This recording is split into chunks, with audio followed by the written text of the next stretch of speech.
I think may degrees of punishment. Pero nga, mas malala. Kaya sabi ni Christ, woe is unto them na ikaw yung source ng ika-Istanbul ng mga children. Sura ng mga deceived madaling maakay. Yun ang sabi ni Christ, woe is unto you. Mas malala ang punishment mo. Mas mabuti pang talian ka ng lubid sa leeg, tapos yung tali ilagay sa malaking bato at ibato sa dagat kaysa ma-Istanbul mo tong mga believer na to. Malalang parusa sa mga enabler. Kita mo, si Jesus, fierce siyang magsalita sa mga enabler, mga leader na yan. Kasi sila talaga yung source of stumbling. Magandang pag-aralan yan. Tunay ba yung sinasabi nilang level sa hell? Wala pa ka nababasang levels of punishment.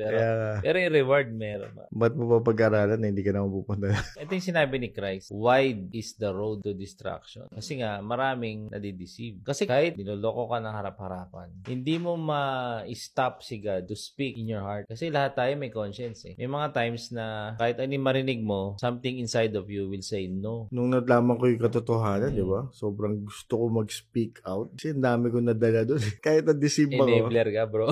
Enabler ako No? Naging enabler ako Daming naging miyembro dyan. Dami naging membro dahil sa trabaho natin. Yun yung true repentance Matapos mo malaman na nagkamali ka, ano ginawa mo? Sinabi ko sa kanila.